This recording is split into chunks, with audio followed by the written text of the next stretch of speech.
Bonjour à toutes et à tous.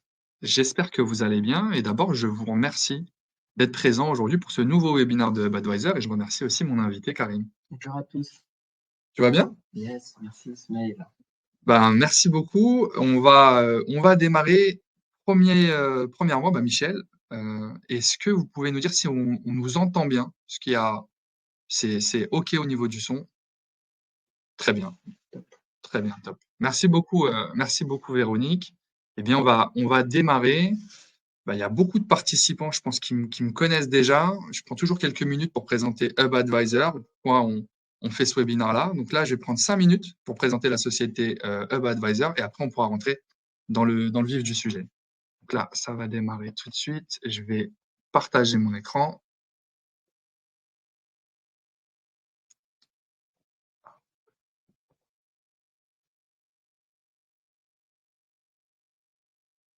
Et normalement, vous voyez mon écran. Donc, on démarre. Donc, Hub Advisor, donc, qu'est-ce que c'est?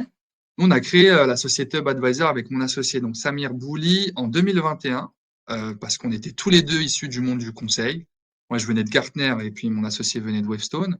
Et à l'époque, on avait la volonté de transmettre des retours d'expérience plus concrets à nos clients. On avait beaucoup de clients qui nous disaient, on se pose des questions notamment sur la data, sur l'intelligence artificielle. Mais ce qu'on recherche aujourd'hui, c'est plutôt du retour d'expérience concret, opérationnel, avec des gens qui ont mis en œuvre versus avec des consultants qui vont vous donner des prérogatives parfois qui peuvent être un peu génériques. Et donc, c'est comme ça qu'on a créé le modèle Hub Advisor et je vais revenir sur les différents produits qu'on a constitués en quelques années. On a de belles références aujourd'hui comme clients. On a notamment Engie, on a l'Institut Pasteur, la région Bourgogne-Franche-Comté ou le CIC. Et donc, pour rentrer dans le vif du sujet, aujourd'hui, on a 4 solutions principales chez Hub Advisor. On a un premier produit qu'on appelle Awareness. Donc, c'est un programme d'acculturation digitale destiné aux cadres clés de l'organisation. Donc, ça, je l'explique, en quoi ça consiste. Donc, on a beaucoup, notamment de Chief Data Officers avec lesquels on travaille, qui nous disent que leur premier chantier, c'est d'embarquer notamment les métiers. Et donc là, il faut tout simplement de l'éducation, entre guillemets, hein, même si le mot peut être un petit peu pompeux, mais les rassurer sur le potentiel de la data, de l'intelligence artificielle, leur dire que c'est concret, que c'est pas simplement de la techno pour de la techno, mais que ça a un véritable intérêt business. Et puis, deuxième produit qu'on a, c'est le produit upskilling. Donc, le produit upskilling, c'est un programme de formation qui est destiné cette fois-ci aux équipes IT et data. Donc, upskilling, qu'est-ce que c'est? Ce sont plutôt des chief data officers qui vont nous dire, bah, moi, j'ai besoin de faire monter en compétence mes équipes sur la data science, sur la data engineering, à travers des formations qui vont être sur mesure pour qu'on ait la compétence à la fois technique sur des sujets, mais aussi organisationnelle, parce qu'on a beaucoup de formations sur la gouvernance notamment. On a un troisième produit qu'on appelle Excellence. Donc, le produit Excellence, qu'est-ce que c'est? Donc, c'est la possibilité, là, c'est pour les preneurs de décision, vraiment pour les chief data officers qui se posent des questions sur leurs problématiques et qui ont besoin d'avoir tout simplement de l'information, beaucoup, de la recommandation de la part de personnes qui ont été dans leurs chaussures et qui peuvent leur dire à travers des consultations de 1 heure, qu'est-ce qu'ils doivent savoir sur une thématique sur laquelle ils ne sont pas forcément en confiance. Je vous donne un exemple. Un de nos clients récemment avait une négociation avec Microsoft, notamment, et donc il avait besoin, avant de signer un contrat important, d'échanger avec des personnes pour connaître notamment les clauses, les conditions qu'il devait analyser de près et qu'est-ce qu'il devait regarder avant de s'engager sur le long terme avec Microsoft. Voilà, c'est un exemple parmi d'autres. Et puis on a un dernier produit, Rentable, ça, hein. ça peut être très vite rentable. On a un dernier produit qu'on appelle Delivery. Et donc le produit Delivery, qu'est-ce que c'est? C'est assez simple, Delivery. Là, c'est de la mission de conseil forfaitaire plutôt traditionnelle. Donc, c'est des clients qui nous disent on a besoin d'accompagnement sur une thématique donnée. On a besoin d'avoir voilà, une ressource qui va nous aider. Généralement, on va se positionner sur des questions de stratégie et d'architecture. Et pour vous donner un petit aperçu de notre réseau d'intervenants, on a des intervenants qui sont à la fois métiers. Par exemple, l'ancien CMO de Renault, Philippe Clogenson, en charge du produit véhicule autonome chez Renault. Armel Roulant, ancien CMO de Nestlé Waters, ou Benoît Léry, qui était ancien directeur de l'ingénierie pour Waptec. Donc là, c'était plutôt des intervenants très métiers. On a des intervenants digital, enfin Chief Data Officer, Chief Digital Officer. Je pense à Sergio Cause, l'ancien patron de Renault Digital, ou Sol Rachidi, qui est l'ancienne CDO de Estée Lauder, de Merck ou de Sony. et aussi des intervenants plus sur les sujets IT, comme Jean-Luc Perrard, ancien groupe CIO de PSA, ou Olivier Dalloy, c'est l'ancien CISO de Forestia et de Thales. Voilà. Donc, suffisamment d'informations pour WebAdvisor.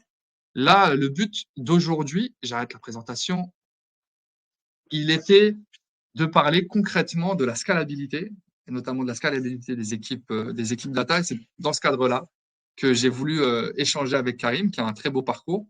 Et on va vous présenter tout ça. D'abord, Karim, je te laisse te présenter en quelques mots. En quelques mots. Enfin, comme tu le veux d'ailleurs, Ouais, pas qu'en quelques mots. formation universitaire en physique, breton d'origine, comme mon nom l'indique. Début de parcours dans le monde de la recherche publique, 6 années, où je bossais avec plaisir dans une collaboration internationale de 17 pays, 500 chercheurs, un observatoire en Argentine qui se posait des questions assez existentielles sur l'univers et des petites particules qui bombardaient l'atmosphère. Pour ceux qui ont connu un peu le monde de la recherche en France et dans le monde, très peu de postes permanents. Donc l'obligation à un moment donné de se tourner vers le privé. À l'époque, pas avec plaisir, depuis finalement sans aucun regret et ravi d'avoir rejoint le privé. Un cabinet qui me donne la chance et je rejoins comme ça M6. À l'époque, c'était en 2015. Boîte qui se sentait en retard dans le domaine de la data par rapport à ses concurrents.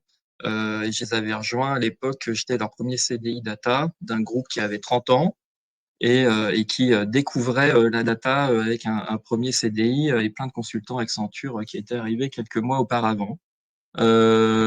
Ensuite, j'ai rejoint Maison du Monde, retailer en ameublement déco, principalement en Europe, qui avait un momentum assez intéressant pour en revenir après. Et puis durant ça a duré 3 ans. Et puis durant 3 ans et demi jusqu'en mi-octobre-novembre de l'année dernière, j'étais CDO du groupe Servier.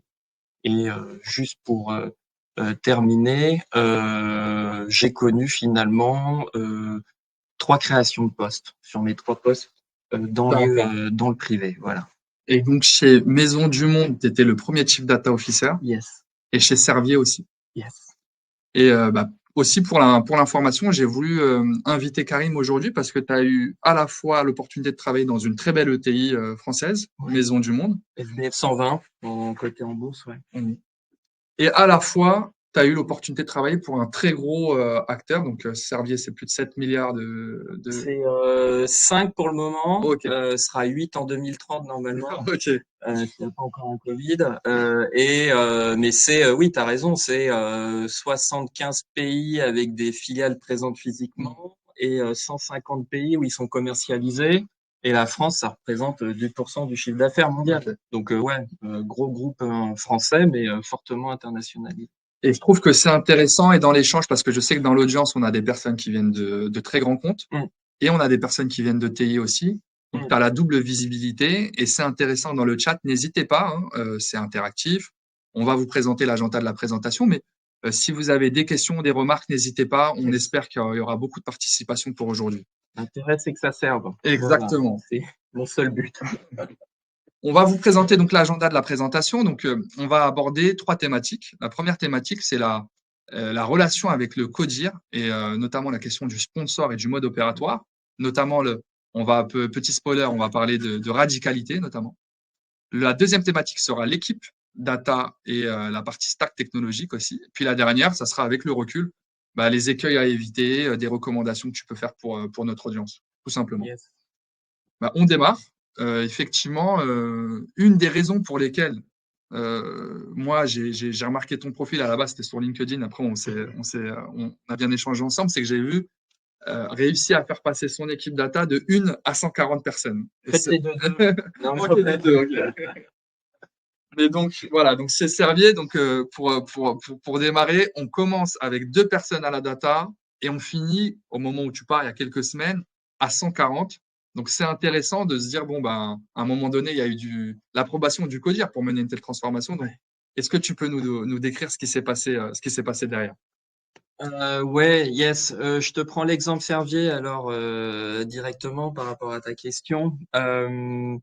C'est un groupe qui, alors déjà, et j'ai eu la chance, je sais pas si c'est le cas pour vous tous en tout cas qui êtes connectés dans le chat, c'est un soutien fort du CEO du groupe gagné avant même mon arrivée, et finalement qui amène cette création de poste. Voilà, dans le cadre de Servier, c'est finalement la conviction d'un CEO qui se dit en fait on pourra pas transformer la boîte si on transforme pas notre R&D, et notre R&D c'est naturellement de la data. Et en fait, c'est notre métier, c'est simuler de la data, c'est analyser de la donnée, c'est ensuite faire des études cliniques ou c'est encore analyser de la donnée. Donc, on se doit, en tant que groupe pharma, d'être naturellement fort sur les sujets de la data et de ne pas avoir un CDO et une équipe forte en data. C'est pas quelque chose d'acceptable à l'époque en 2020. Voilà, ça c'était pour Servier, c'était ce moteur-là côté CEO. Côté Maison du Monde, je vais quand même le dire, c'était différent. C'est pour ça que c'est intéressant. C'est finalement là, on est sur un retailer. Donc peut-être certains d'entre vous êtes dans le domaine du retail. Vous voyez, en 2017, même un petit peu avant, 2015, les gens se posaient la question finalement, on a des clients online, on a des clients offline. Pour l'instant, je fais quand même plutôt mon business sur le offline. On me dit de fermer mes boutiques et plutôt pusher le site web. Mais si je fais ça, finalement, je perds 80% de mon chiffre d'affaires. Et donc, nous devons plutôt arriver sur un modèle d'omnicanalité. Et en fait, l'omnicanalité, qui était une conviction forte et la stratégie principale du CEO à l'époque chez Maison du Monde, on peut pas parler d'omnicanalité si on n'a pas une équipe data forte sur le Mmh. sujet, puisque finalement, c'est la data qui permet de rassembler le monde du online et le monde du magasin. Donc, on avait ce soutien du CEO, des CEO dans les deux cas. Après, sur le CODIR, c'est là où on est plus à naturellement devoir leur expliquer qu'une stratégie data n'est rien toute seule et qu'elle s'inscrit naturellement dans la stratégie globale de l'entreprise. Et la stratégie globale de l'entreprise et ses objectifs sont normalement directement portés par le COMEX. Le CODIR en français. Je sais que c'est une private joke que tu as, donc je te la fais. Et donc finalement, c'est comment leur expliquer à ces personnes-là que ce que l'on va développer comme stratégie est naturellement un levier par rapport à tous leurs enjeux business à eux. Un autre élément, puisque création de postes aussi, et c'était une époque où on a le cas, je vois aujourd'hui sur le marché, il y a quand même encore le cas, c'est ce fameux sense of urgency, donc Mmh. quelque chose de plus global, pas uniquement sur la data, souvent dans les entreprises, mais finalement l'effet de se dire que il faut y aller les gars, c'est maintenant là, il faut pas qu'on Mmh. rate le train. Voilà. Donc ça c'est les principaux éléments. Je vois après petite victoire, on pourrait y revenir peut-être Ouais, après. on va revenir dans un Smile. deuxième temps, mais Yes. ce que je note, c'est que ça soit chez Servier ou chez Maison du Monde, c'est qu'à la direction générale, il y a la conviction que la Oui, data va aider mais dans le business.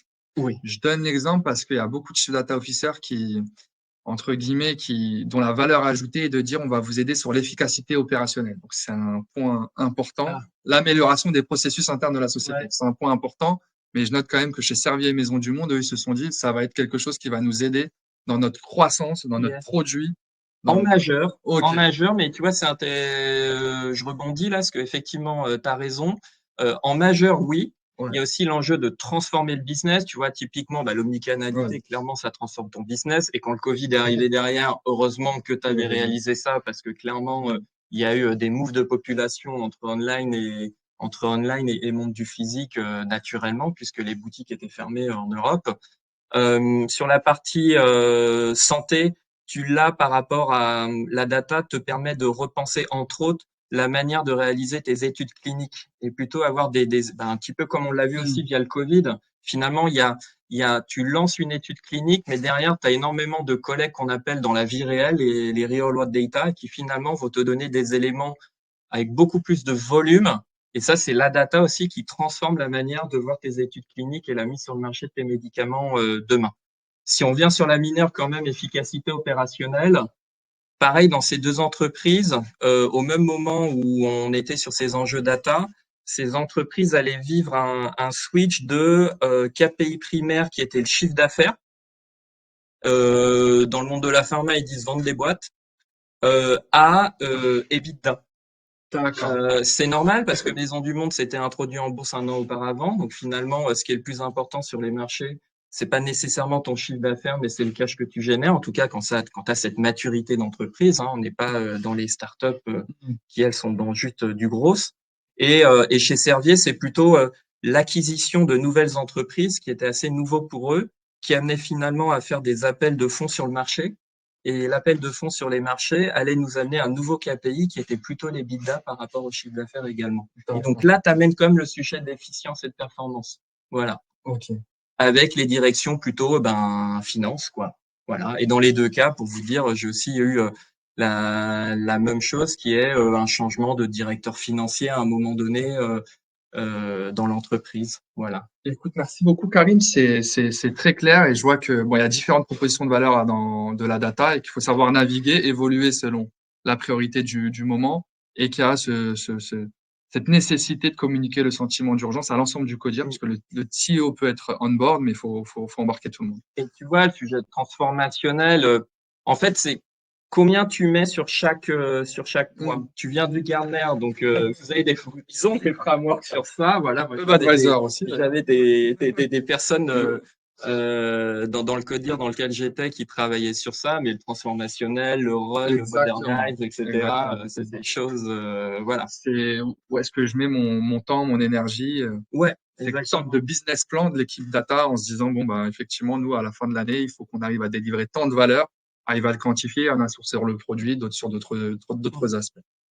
Il y a un point important, effectivement, que j'ai voulu souligner avec toi, que ça soit chez Maison du Monde ou chez Servier, ça fait grossir l'équipe très rapidement. Et moi, pour moi, c'est quelque chose qui est un différenciateur parce que je parle avec beaucoup de chief data officers et je vois qu'ils y vont vraiment step by step. Les équipes data grossissent peu, ça prend beaucoup, beaucoup de temps, alors que toi, individuellement, et même les entreprises que tu as rejoints ont fait le choix de la vitesse. Est-ce que tu peux peut-être nous en dire plus, s'il Yes. te plaît, en précisant avantages et inconvénients de Yes. cette approche? Et qu'est-ce que ça implique aussi individuellement? Ouais. C'est d'abord pour dire, hein, c'est pas un choix personnel, hein, c'est pas le D'accord. CDO qui décide ça, c'est plutôt, enfin tu le décides par rapport à l'entreprise que tu choisis et l'entreprise quand elle te choisit pour les rejoindre. Ok. Moi, ce qui m'intéresse, c'est quand je rejoins une entreprise, c'est de qu'il y ait quelque chose de grand, quelque chose, un moment important pour le groupe et où on sent que sur la data, ça devient un peu no-brainer. Pourquoi ça devient no-brainer? C'est alors il y a un petit peu de crainte parfois qui les amène à vouloir aller vite. C'est ils disent en fait on est en retard par rapport aux autres. M6 à l'époque, c'était à l'époque, hein, ils se sentaient en retard par rapport à un canal Hmm. qui avait un système d'abonnement et donc une base client extrêmement importante, alors que M6, sa plateforme de streaming, on pouvait se connecter sans s'inscrire. Donc finalement, la connaissance client, la vision, plusieurs écrans était extrêmement faible. Donc ça, c'était ça qui les avait amenés à mettre des moyens pour rattraper ce retard. Maison du Monde, c'était par rapport à son ambition d'omnicanalité, il fallait clairement accélérer sur la data, sinon ils n'allaient pas être forts sur cette partie d'omnicanalité. Et puis la pharma, c'était regarder par rapport à tout le domaine, finalement, ne pas avoir de CDO et d'équipe data forte au niveau global. À ce moment-là, en 2020, vous voyez, il y a maintenant 4 ans, ça devenait compliqué. Hmm. Voilà. Donc finalement, ce retard ressenti, en tout cas, D'accord. par l'entreprise, nous amène finalement à nous inscrire dans une transformation rapide et radicale. Et c'est là où finalement on se rend compte et que ça me donne envie de les rejoindre et eux de m'embaucher. Les avantages, c'est en fait, ce que je dis, c'est on va pas pouvoir nous tout seuls, CDO avec une équipe, s'occuper de tous les sujets de transformation de la boîte. On n'est pas des surhumains, on n'est pas des surhommes, des surfemmes, ça va pas être possible. Voilà. Un ami à moi qui est également CDO me disait il y a quelques années, non mais Karim, on n'est pas des magiciens, quoi. On peut pas, quoi. Et il a tellement raison. Donc finalement, il faut quand même se dire que on sait notre niveau, on sait ce qu'on pourra pas. C'est pas une personne, il n'y a pas le Messie qui va transformer tout ça. Donc il faut qu'on s'inscrive dans un truc un moment extrêmement important pour l'entreprise. Et moi, j'ai eu la chance à chaque fois de m'inscrire dans un moment important pour l'entreprise avec de gros moyens sur le sujet et le souhait d'aller vite et ce qu'on note ici, de finalement surfer sur une vague qui arrive et comme il y a dû en avoir une il y a 10 ans sur un autre sujet, il y a 20 ans et il y en aura une autre dans 10 ans sur un autre sujet également. Ça permet également l'approche coup de poing. J'aime dire ça, alors le mot est peut-être un peu fort, mais finalement, dans les grandes organisations surtout, euh, aller mettre toutes les parties prenantes importantes, que ce soit IT, métier, legal, compliance, autour de la même table sur un sujet donné pour quelques mois, faut clairement mettre en place une OP coup de poing, s'inscrire dans ce momentum et finalement, malgré plein de euh, de petits problèmes au quotidien normalement d'organisation, de capacité de prise de décision rapide, cette OP coup de poing sur quelques mois va finalement permettre de cacher un peu ça et va, via le sponsoring fort d'un ou deux membres du COMEX, de véritablement pousser les gens à prendre des décisions beaucoup plus rapidement et parfois mettre un petit warning et ça permet de vite décider et pouvoir avancer. Voilà. C'est pas pérenne, mais c'est important au début, ce que ça permet par rapport à ce qu'on mettait dans la slide avant, d'arriver à récolter ces quelques petites victoires au début fortement importantes. Tu as des inconvénients? Mhm. Si on Ça prend peut faire la avancer. partie de gauche, Ouais. déjà une moi qui m'est chère, c'est une efficience qui est clairement pas optimisée. Donc ça dépend hein, de chacun des CDO. Moi, bon, un sou est un sou. Je viens, voilà, ça c'est mon éducation. Je viens de là et de se dire que finalement, avant même d'avoir développé tout un modèle end-to-end où on se valide la tech, on se valide les people, on se valide la manière de bosser avec les métiers, finalement, on va déjà mettre beaucoup de cash dans le modèle D'accord. et finalement, on apprend en marchant et on apprend en marchant en mode parallèle sur beaucoup de sujets à la fois. Donc clairement, l'efficience au début, elle n'est pas optimisée. Ça veut pas dire qu'elle n'est pas au rendez-vous, parce que je sais Mhm. pas, ça dépend du curseur que tu t'es mis, mais elle n'est pas optimisée, clairement.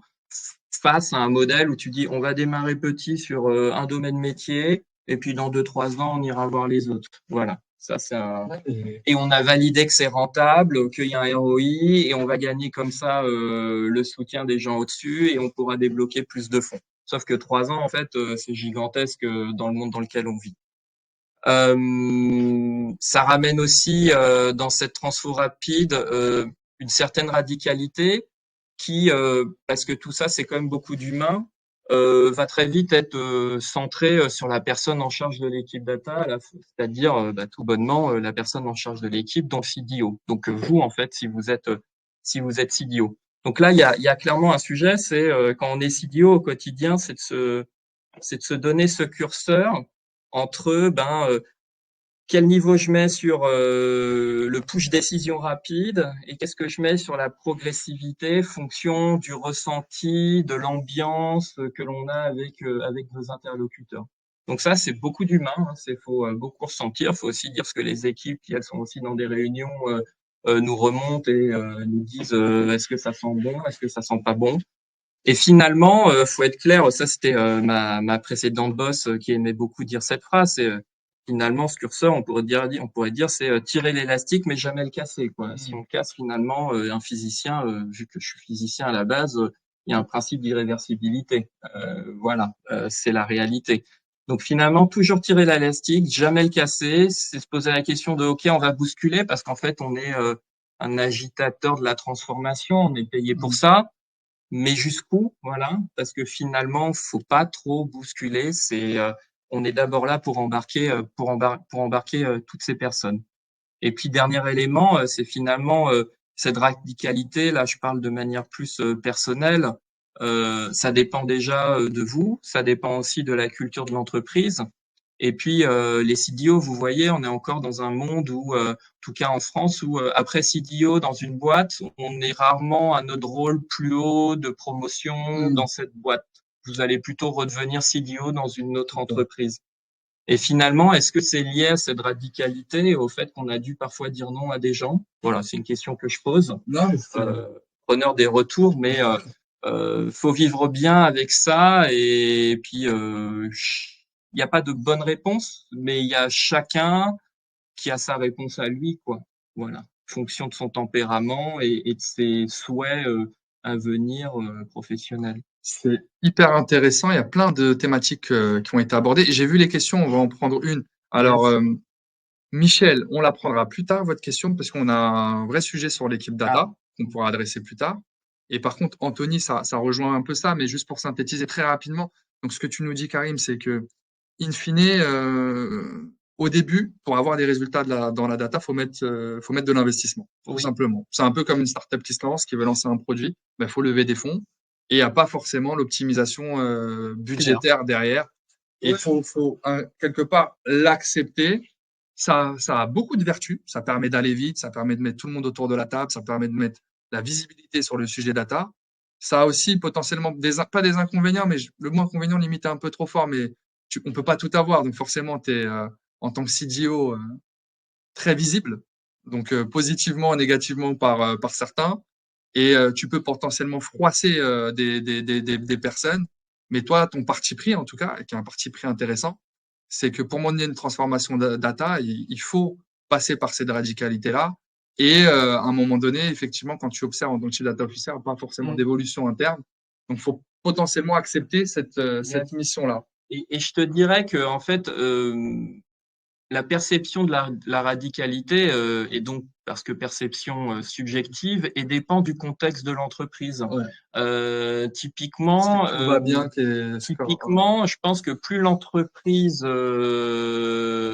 est imposante, plus cette radicalité peut être perçue en force par rapport à une petite structure où D'accord. finalement, et si on prend encore des structures que j'ai malheureusement pas connues, mais de start-up scale-up, bah là finalement le plus important c'est la trésor et c'est quelques mois de durée de vie, donc faut aller vite en fait. Ok. Là la radicalité, je pense qu'elle est native dans le modèle des startups Hmm. quoi. Ouais, je Ils comprends. sont radicaux Mais by book. dans les grands groupes, voilà, il faut cette affirmation. Et donc, j'en profite pour poser la question Ouais. d'Anthony. Donc, comment avez-vous convaincu en peu de temps vos dirigeants, notamment budgétairement, organisationnellement, pardon, pour créer l'équipe, transformer l'organisation? Parce que c'est vrai qu'il y en a beaucoup qui ont du mal au bout. On les recrute, ils sont chief data officer, ils n'ont pas beaucoup de budget, et puis on sent qu'ils sont dans une espèce j'ai envie de dire, de situation. Ils Ouais. sont un peu bloqués, en fait, de blocage. C'est le terme que je cherchais. Ce que je te dirais, c'est que ça se décide en grande partie avant que tu rejoignes l'entreprise, en fait. D'accord. Et ce que je disais, c'est que la data, c'est qu'une partie. Normalement, ça se réinscrit dans une grosse transformation avec beaucoup d'enjeux sur la transformation aussi des mindsets des collaborateurs. Et ça, il n'y a pas d'ROI direct sur ça. C'est quelque chose de beaucoup plus grand. Et nous, on s'inscrit là-dedans. C'est vrai qu'on est assez en termes de budget, vu que c'est la question, on prend une belle contribution. Quand on est, je ne sais pas si c'est le cas pour vous, mais quand on est dans la grande direction IT, moi qui a été mon cas dans les deux dernières Tu étais entreprises, rattaché au DSI, c'est ça que... Ouais, Yes, ok. qui lui est au Comex à chaque fois, c'était le cas. Finalement, c'est poche droite, poche gauche, mais tout cela reste dans le budget de la grande direction IT. Et finalement, fonction de l'importance du sujet, et la data est important, ce sujet, quand moi j'arrive dans les entreprises, finalement, il peut y avoir une réduction de certaines activités IT plus traditionnelles, par exemple un objectif de décommissionner certains Certaines applis. systèmes, voilà. Et en fait, ce gain-là va être mis pour la data, puisque sujet important pour la direction IT et pour le groupe. Voilà. Ok. Je sais pas si ça répond un peu, mais disons que et ce budget-là, finalement, quand on le compare à, et je donnerai pas de chiffre, mais par rapport à la grande direction IT, le chiffre que je vous donnerais, c'est que finalement, quand on est arrivé, on était à, attendez, je fais les calculs, on était à, je pense, un vingtième, donc 5-6% du budget de la direction IT.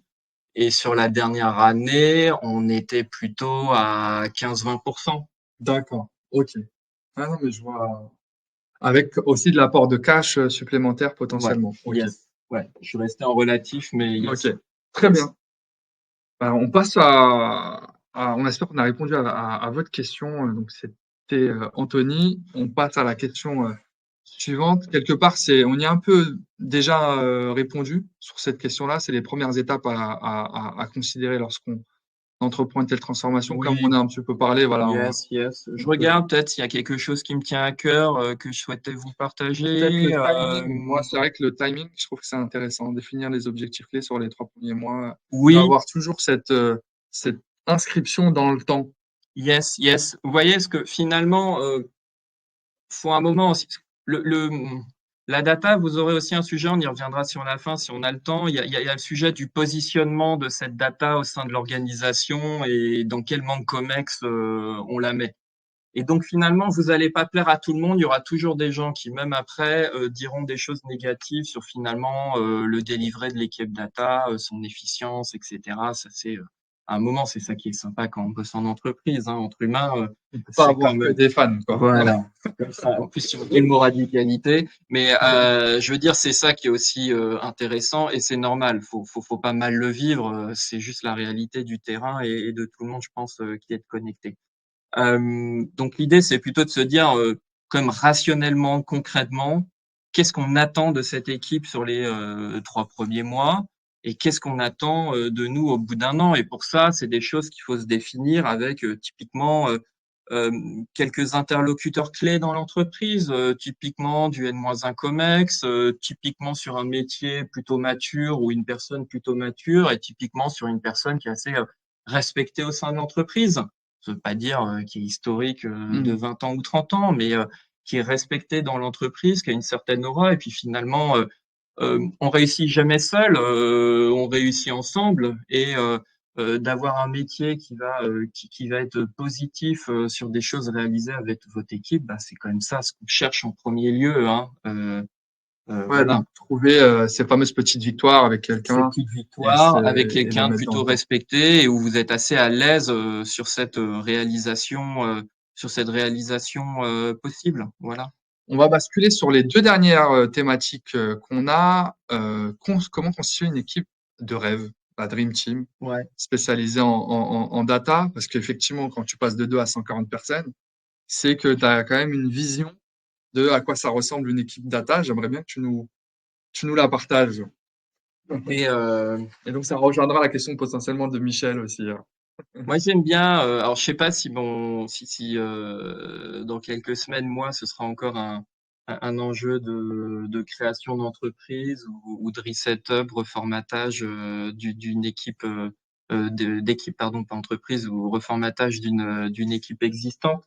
Mais je trouve que c'est des moments sympas qui permettent voilà de revenir un peu à la base et de se dire c'est marrant parce que finalement on va rencontrer des candidats, on va être beaucoup sur du futur parce qu'on n'a pas fait grand-chose au début.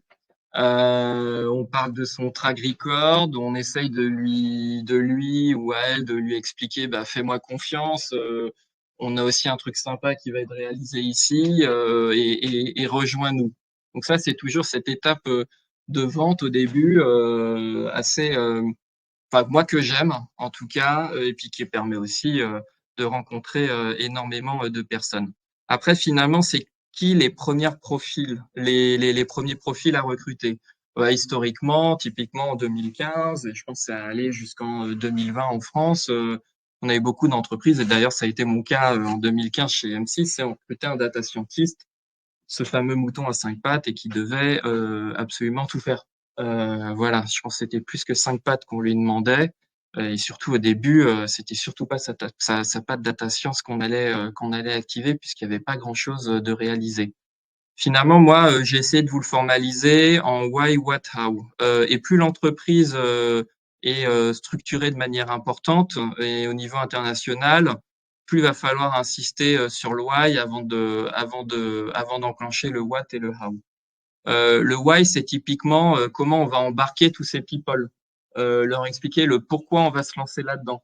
C'est-à-dire beaucoup slider. Voilà, moi par exemple, je me suis rendu compte que mon expérience précédente par rapport à celle d'avant, le slide, je pense, a une importance d'un facteur multiplicatif 3, 4, 5 par rapport à une UTI.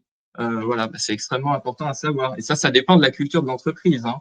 Donc, beaucoup expliquer, beaucoup de pédagogie, beaucoup de communication, parce qu'en fait, les gens se posent énormément de questions et discutent beaucoup, parlent beaucoup. Donc, il faut finalement maîtriser cette communication et expliquer, expliquer, expliquer, répéter, répéter, répéter. Donc, typiquement, c'est le genre de profil de data PMO, ça peut être en interne ou en externe, hein. Voilà, il y a en externe, on appelle ça des consultants data et qui sont plutôt bien mindsetés sur cette partie explication, qui kick-off, qui font les Ah, ateliers, c'est tout ça. intéressant. Ça, c'est quand Excuse-moi, même, je ouais. fais une petite, j'insiste là-dessus. Il y en a beaucoup qui opposent le vrai travail au slide, entre Ah guillemets. Ils ouais. disent, ah, moi, je vais être dans le concret, j'en ai marre des slides, j'en ai marre de la communication. Toi, tu dis en résumé, ça fait partie du job. Ça dépend des boîtes, mais Ouais. quand les Dans un structures grand, sont, voilà, dans un grand groupe, en tout cas, ça c'est fait essentiel. partie du job. Et donc, t'as pas hésité à t'entourer de personnes, voilà, qui pouvaient t'aider sur ces questions de Exactement. communication. Et qui est le modèle de l'entreprise, voilà.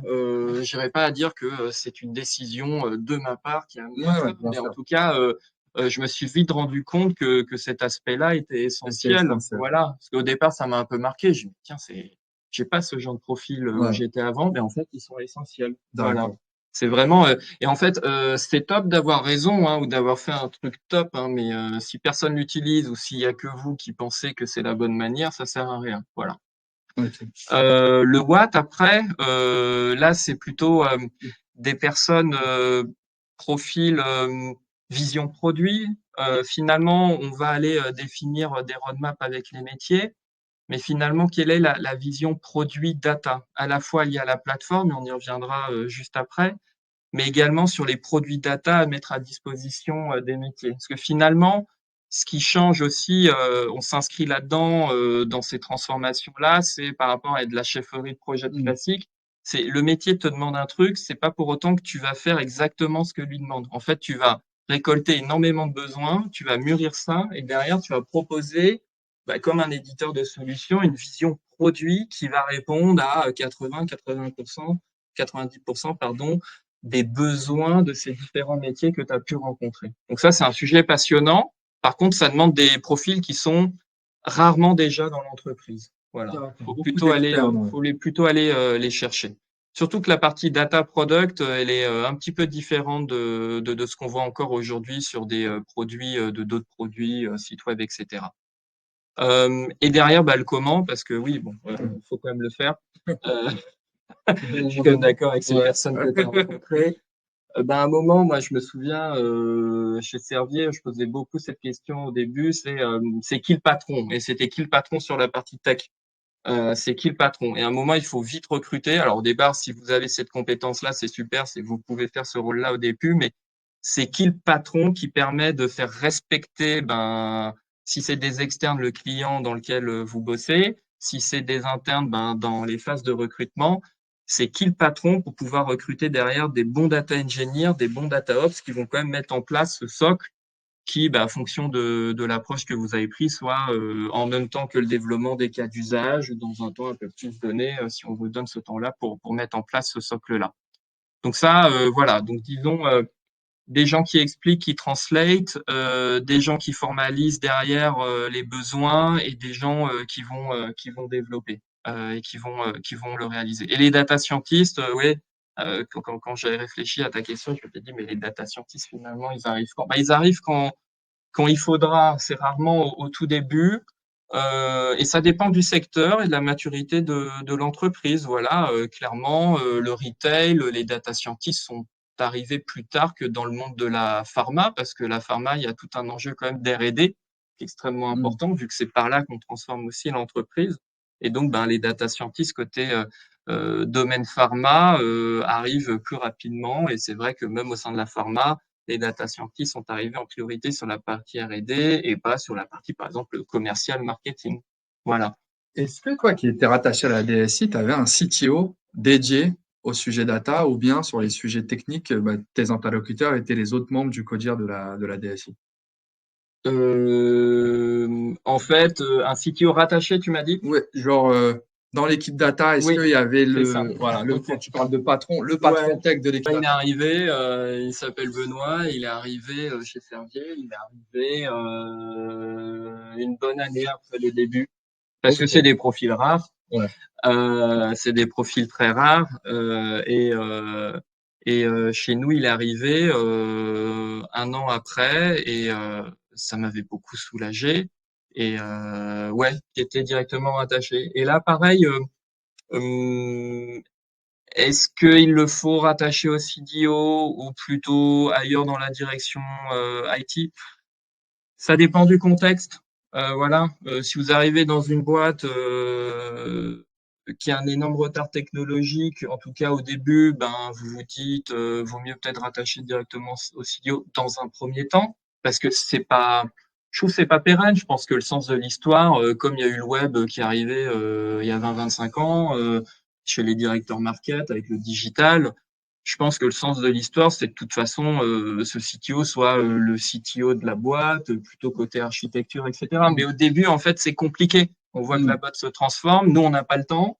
mm, On a des gros enjeux. On peut même parfois parler d'épée de Damoclès au-dessus de nous. mm. Donc, en fait, il faut y aller vite, quoi. Ouais. Et on n'a pas le temps d'attendre que le marché et l'entreprise montent Bien sur sûr. ces sujets. Par Et- contre, les gens qu'on recrute, on se dit, why not dans quelques années qui rejoignent une approche plus globale et en fait ça s'appelle une évolution de carrière pour quelqu'un, une mobilité et c'est top. ok, C'est tout ouais. ce qu'on souhaite finalement. Créer C'est des qu'on a réussi. opportunités. Ok, hyper clair. Et ouais, je comprends bien ce point d'avoir cette ressource entre guillemets dédiée, surtout quand c'est compliqué au départ, Oui, ça fait gagner c'est du des temps, en fait. discussions que j'ai avant de rejoindre Ok, souvent. d'accord. Voilà. Ok, hyper clair. Il reste deux thématiques. On a fait une slide à la rigueur. C'est quoi? On va arrêter peut-être même le partage pour que ça soit un petit peu plus. Hop. Ok, on va arrêter un petit peu le partage. Là, cette thématique-là, on va parler stack technologique. Comme il reste peu Ouais. de temps, il y a l'enjeu des cloud providers. Ouais. Donc, grosse question qui vient. Et toi, à l'époque où tu étais Chief Data Officer de Servier, Servier signe un gros partenariat avec Google. Est-ce que tu peux nous expliquer, pour te citer le why de ce partenariat, qu'est-ce que ça change? La nature aussi, tu vois, parce que partenariat avec Google, qu'est-ce que ça veut dire? Est-ce que ça veut dire que il y a des implications un petit peu plus importantes? Et après, les résultats, qu'est-ce que ça a changé pour Servier ce partenariat? Yes. Là, c'était en fait, avant que je rejoigne Servier, chez Maison du Monde, alors là, nous, moi, je vais prendre le cas de l'éditeur et cloud provider Google Cloud, mais ça marche avec n'importe quel éditeur technologique à forte empreinte, hein, voilà. Enfin, là, je prends juste l'exemple Google, mais on peut remplacer le nom par ce que vous voulez. Finalement, ouais, moi j'étais arrivé en 2020. Pareil, hein, c'est des discussions qu'on a avant même de rejoindre le groupe. Hein. On D'accord. discute de ces éléments-là, parce que pareil, je ne crois pas en la personne individuelle, le Messie, ça n'existe pas. C'est plutôt des alignements entre personnes et s'assurer que c'est des choses faisables et en plus attendues par le groupe avant que vous le rejoigniez, en tout cas. Hein. Donc moi, je connaissais bien cette technologie-là. J'avais également observé ce qui se faisait ailleurs lorsque j'étais chez Maison du Monde. Pour ceux qui connaissent un peu le domaine, à l'époque, on avait vu un partenariat stratégique qui avait été mis en place par Carrefour, à l'époque où Alexandre Bompard était arrivé euh, chez Carrefour, où là finalement il prenait ce partenariat stratégique dans une approche où oui, on va mettre en place technologiquement cette solution Google Cloud, mais je pense qu'il s'était aussi rendu compte qu'il y avait un énorme enjeu autour de la transformation des mindsets chez ses collaborateurs.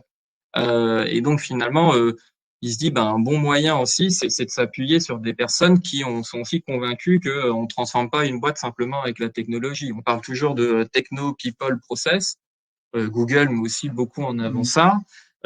Et finalement, l'idée, c'est de s'associer à quelqu'un qui a compris que la technologie, c'est une part, c'est une bonne première étape, mais finalement, il va falloir aussi s'appuyer et via ce partenariat stratégique, vous amener finalement ce gros mammouth qui va vous mettre une force de frappe parce qu'en fait, il y a un gagnant-gagnant. Lui, il a compris, c'est si ça réussit chez vous, finalement, ça va faire des factures plus importantes et donc lui, il s'y retrouve. Et vous, normalement, si vos factures sont plus importantes, c'est que l'adhésion, elle est plus forte, c'est que les cas d'usage se développent, c'est que ça va plus global au sein de l'entreprise et que donc, en fait, tout le monde est gagnant dans cette histoire-là. Donc, chez Carrefour, il y avait un enjeu ce que j'avais aimé plutôt qui était axé sur la transformation des mindsets de l'entreprise et des manières de bosser. Alors qu'en parallèle, on pouvait avoir un autre acteur qui était aussi avancé sur les sujets, je prends également Google, parce que c'est ça que je connais le mieux, Renault. Lui, Renault, je pense que ça devait être en 2018, excusez-moi si la date est mauvaise, qui avait fait un premier partenariat stratégique avec Google qui était plutôt sur la partie quand même tech, Renault Manufacturing sur ses usines, avec l'enjeu, on va dire, j'imagine, de l'usine 4.0. Voilà, ça c'était une première étape. Plutôt dans une approche B2B, Google en tant que partenaire B2B de l'entreprise Renault. Et ce qui était intéressant, c'est finalement 3 ans plus tard, ou 4, je crois que c'était en 2022, l'été 2022, ils ont mis en place et ils ont accéléré ce partenariat par une nouvelle vague, un nouveau partenariat stratégique, qui à l'époque d'ailleurs, c'est peut-être toujours le cas, est le plus gros partenariat entre Google et une entreprise en Europe. Là, finalement, ils sont portés sur la force d'un Google qui est aussi le B2C, pas simplement le B2B, avec la mise en place de la technologie Google au sein finalement du front des voitures embarquées, enfin des voitures que produit Google avec tout le front utilisateur de leurs clients. Et là, finalement, c'est intéressant, c'est on arrive à... Ah, je sais pas si ça va couper.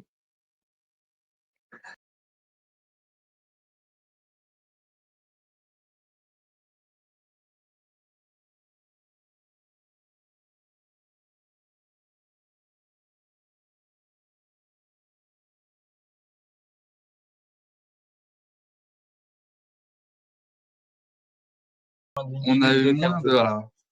Et là, sur Renault, ce qui a été intéressant, c'est finalement, ils vont sur quelque chose où là, c'est clairement un gros deal, une transformation du business et quelque chose de là systémique dans l'entreprise, quoi, clairement. Excuse-moi, d'abord, je t'interromps rapidement, Karim. Donc, un partenariat avec Google, c'est pas que de la techno. Juste ça. Non, parce qu'en fait, pour te dire, Derrière, c'est eux, ils te donnent des forces de la frappe, du même dans le people, pitch, etc. même dans le pitch qu'on avait à l'époque pour passer ce partenariat, c'était bien passer d'un partenariat technologique à un partenariat stratégique. Et D'accord. finalement, quand tu switches de l'un à l'autre, ça va t'amener oui, sur des aspects tech, des whitelisting, des choses en avant-première, etc. Mais surtout, un fort accompagnement, bien au-delà de juste les sujets data. C'est là où tu vois chez Carrefour, il y avait ce que ça a été public, on peut trouver sur Internet. Ils ont fait énormément d'aspects de transformation de mindset sur ces aspects-là. Et puis derrière, si je prends l'exemple de Renault et qu'on revient sur l'exemple, par exemple, de la pharma, aujourd'hui, c'est un partenariat qui est effectivement plutôt dans une approche B2B, c'est-à-dire la première étape d'un Renault. Mais est-ce que finalement, dans quelques années, j'espère le moins d'années possible pour le groupe, et c'est pas parce que j'y suis plus, moi je suis ravi quand les groupes ils continuent, c'est ça le plus important, peut-être demain de faire une accélération de ce partenariat et de par exemple trouver des molécules pour les patients demain en collaboration avec l'entité DeepMind ou Isomorphic Labs qui est un spin-off de Google où là, finalement, c'est des choses qui publiquement ne sont pas accessibles, mais dans le cadre d'un partenariat stratégique entre deux entités, deux entreprises, peuvent finalement se réaliser. Et c'est ramener toutes les compétences de gens chez Google très forts sur la partie santé plutôt tech, avec des gens très forts d'un groupe de pharma, Servier dans ce cas-ci, qui sont eux très forts sur la partie santé, qui a des données exclusives et qui vont permettre finalement de découvrir des nouvelles indications pour demain, quoi. Deux questions pour moi. Et après, on approche de la fin du temps. Je Et regarde c'est si là où on on a... voit que Ouais. finalement, on est bien au-delà de juste un sujet data. C'est que sur ces partenariats avec Google, donc j'entends, c'est pas juste adopter Google Cloud, c'est autre chose. C'est dire Oui, comment Google peut nous aider dans nos métiers, comment Google peut nous aider dans nos processus et oui. transformer la culture. Donc, vous bénéficiez de l'aura et du savoir-faire de Google. Donc, ça, Comme si c'est... tu prenais un Bain, un Eh BCG, ben, voilà. j'allais te poser la question. Toi, en tant que Chief Data Officer, est-ce que tu fais une différence entre être partenaire de Google ou être partenaire d'Accenture ou BCG ou McKinsey ou... Tu vois une différence? Je sais que tu as travaillé, on va dire, avec des profils de boîtes différents. Bah, je pense que Qu'est-ce que ça change? euh, alors j'irais sur ça veut pas dire que c'est une Oui, vérité, mais oui, c'est oui. personnel. C'est voilà, attention, c'est très personnel, hein. J'aime travailler avec des gens où on est aligné sur une certaine philosophie. Voilà. Finalement, quand on travaille avec quelqu'un, par exemple, si on parle d'un éditeur, on pourrait se dire c'est quoi sa roadmap? En fait, une roadmap, c'est toujours 1 an, 2 ans, et après, je pense que c'est déjà beaucoup trop. Finalement, d'être aligné sur sa philosophie, et quand en plus on parle d'un partenariat sur beaucoup d'années, hein, qui sont finalement bien au-delà qu'un CDI, faut s'aligner plutôt sur une philosophie parce que c'est Mm. elle qui va permettre de nous assurer que même dans 3 ans, 4 ans, 5 ans, on sera toujours aligné. Mm. Voilà. Donc il y a quand même cet aspect où finalement un Google par rapport à ces autres entreprises, ça c'est le premier élément, c'est va dans un peu le pitch que l'on a quand on est dans une grande direction IT, c'est que finalement, on n'est pas une fonction support, mais on est un business partner. Mm. Bah, finalement, c'est ce que dit Google aussi, c'est ce que dit Microsoft, Amazon, enfin je cite aussi ces exemples-là comme je le disais tout Ouais. à l'heure au début, c'est la même chose.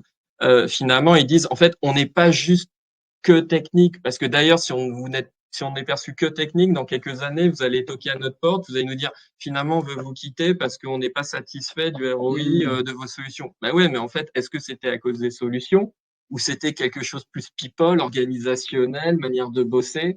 Et en fait, c'est souvent ça. Et donc finalement, ces acteurs-là, ils l'ont compris. Et ce qu'ils proposent, c'est tout cet accompagnement-là aussi. Et deuxième, ça c'est plus personnel. Le deuxième élément, je te dirais plutôt par rapport à ce que tu mettais au début, les boîtes que tu citais ont pris beaucoup de temps avant d'arriver à aller au-delà du slide à une qualité de delivery. D'accord, ok. Aujourd'hui, elles y sont. Enfin, j'ai Mm. pas moi personnellement expérimenté, mais j'ai des T'as des amis bons dans le retours? domaine. Voilà, après, c'est des Mm. TJ importants, etc. Euh, mais voilà, elles ont pris du temps quand même à se lancer à une efficacité aussi technique et pas uniquement embarquée, stratégique sur les slides. Voilà. Hyper intéressant. Bon, on va finir. Je sais pas si on Et a... économiquement, je pense Ok. que c'est assez intéressant. Il y a quand même un win-win dans ce partenariat hein, par rapport aux autres entreprises plus strat que tu Oui, cites. je sais. Voilà. Non, mais c'est cette question du delivery qui, pour moi, est C'est un primordiale. partenariat sur plusieurs Ouais, années. ouais, Hein. c'est- Voilà, tu vois, du BCG, Bain, etc. Je sais pas si tu vois ce genre de partenariat sur plusieurs années. Tu vois, moi, j'ai pu entendre Il y dans a des eu Renault entreprises. BCG. Ah ouais, Il y a ok. eu Renault BCG. Sur plusieurs années. Sur plusieurs années, ça a mal fini, Renault. Ouais. Là, on est entre nous. Je sais pas s'il y a des gens de J'ai pas Renault. connu ça mal. Mais tu vois, Mais alors, voilà, ça, je sais que, bon, moi qui connaissais un petit peu, ah, ça s'est pas super bien fini entre Renault et BCG parce qu'à un moment donné, les actionnaires se disaient, bon, le cabinet de conseil a potentiellement pris le lead? le lead Ouais. sur la strate. Et je l'entends beaucoup d'autres grands groupes, etc. Ils nous disent, bon, on a l'impression que McKinsey, c'est eux Oui, qui c'est font ça. appuyer le beau temps. Oui, moi, dans la Et je presse, l'entends moins sur Google. Je l'entends moins ouais. sur Google. Sur Google, on va dire les réserves, c'est sur la souveraineté. Ah Il y a souvent ce discours de se dire oui, mais l'industriel français qui va se baquer avec le géant de la tech américain, ça c'est ce qu'on observe. En tout ouais, il y a des réponses à cas. Ouais. ça, en tout cas. Il y a des réponses à ça. C'est comme, bah nous, on était dans le domaine de la santé, parce que ça, c'était un sujet fort, évidemment, ultra important Mm. dans le domaine de la santé. On a finalement, pour faire simple, vu le temps, pris la même approche qu'un Doctolib, qui avait été embêté à un moment donné, à savoir Doctolib, il est chez Amazon avec des clés de cryptage qui sont hébergées chez Atos AWS. en France. Oui. En fait, c'est, tu vois, Ok. et Servier, c'est public. Nous, on a fait le choix de Google avec clé de chiffrement chez Thales, hébergé chez Thales. Voilà. Ok. Ouais, donc il y a des Pour moyens, faire très simple, effectivement. Ouais. pour faire très simple. Et ça permet d'amener la souveraineté et de s'assurer que aucune de tes données soit lisible par un acteur en dehors de ton organisation, Bon à pas savoir. même Google. Ok. Et peut-être dernière question, vu qu'il est 11h55. S'il y avait une chose, on doit être rapide, que tu ferais différemment, que ça soit chez Servier ou même Maison du Monde avec le recul, où tu te dis, ah là, effectivement, c'est peut-être un écueil à éviter, un conseil que tu donnerais à des pairs CDO, qu'est-ce que ce serait? Il y en a plein, hein. Il y en a plein. Il y a, euh, c'est vrai que quand on fait des Rex, on est peut-être plus positif, mais Hmm. il y en a plein. Enfin, moi, j'ai beaucoup analysé ce qui a été réalisé. En plus, j'adore ça et c'est un petit peu ma formation qui Ouais. m'amène à Analytics, ça beaucoup te parle un peu. comprendre. Voilà. Il y a toujours des learnings. Je me dirais, s'il y a un truc, c'est le sujet de l'acculturation des. Il y avait un moment sur une slide, un Hmm. petit truc sur ça. Non, non, c'est bon, hein. Ouais. L'acculturation sur euh, des collaborateurs de toute l'entreprise, parce que c'est d'abord une transformation de mindset, de façon de penser au-delà de pour soi, mais pour le groupe. C'est aussi le fait que c'est pas une équipe data en centrale qui va, même si elle fait 140 personnes ou même 200 ou même 300, qui va transformer un groupe de 22 000 collaborateurs. C'est pas possible. Et donc, en fait, l'idée, c'est qu'il va falloir s'appuyer le plus rapidement possible sur des forces en présence dans les domaines métiers ou les filiales, dans des pays ou les régions, les clusters, en fonction de l'organisation du groupe. Mais pour ça, faut que les gens ils aient quand même compris quoi. Et plus vous allez pusher au début la partie acculturation, monter en compétences. Et il y a des groupes qui ont été très forts sur ça, en tout cas dans des règles que j'avais observées. Par exemple, un ADO avait été fortement, et depuis beaucoup d'années, après c'est des gens qui ont démarré en 2012, la Hmm. data, donc on est quand même sur des échelles différentes, mais qui ont vraiment pas négligé cette partie-là. Et moi, et ça a été beaucoup de discussions avec des personnes autour de moi, etc., parce que t'es pas la seule personne à décider de ces Hmm. aspects-là, mais typiquement, si j'étais dans une nouvelle situation similaire, je mettrais beaucoup plus de push sur la partie acculturation pour pouvoir le plus rapidement possible s'appuyer sur des CDO compétents dans chacun des domaines métiers prioritaires ou des clusters de Hmm. régions, si tu as ça aussi dans ton domaine. Voilà. Et ça se décrète pas. Faut vite démarrer pour arriver le plus rapidement à ce modèle qui finalement va te lancer ta phase de décentralisation et derrière tes trucs de keywords, data mesh, etc. que tu entends partout. Voilà. Hyper intéressant, Et j'ai merci. attendu 58 minutes pour dire Voilà. data mesh. C'est quand même, Hyper intéressant. Merci beaucoup, Karim. J'en profite aussi pour dire que nous, comme vous l'avez vu, on a des programmes d'acculturation dédiés. On a été ravis de vous avoir aujourd'hui. Désolé pour le petit bug technique. On a pour habitude de reprendre contact avec nos participants. Donc, nous, on vous contactera pour échanger, vous connaître et puis voir s'il y a des collaborations possibles. Karim, on l'a pas dit, tu fais partie de notre réseau aussi d'advisors. Karim travaille avec nous de manière ponctuelle, hein. Et il peut être disponible pour échanger aussi avec vous si vous avez besoin de sessions one-to-one. Et aussi, il intervient auprès de direction Codir IT, Codir tout court, donc à travers des événements. Donc, ça, c'est ce qui est possible avec HubAdvisor. Encore une fois, on vous souhaite une très, très bonne journée. Et puis à bientôt. merci à tous. Merci encore une fois, Karim. Merci à tous. Au revoir.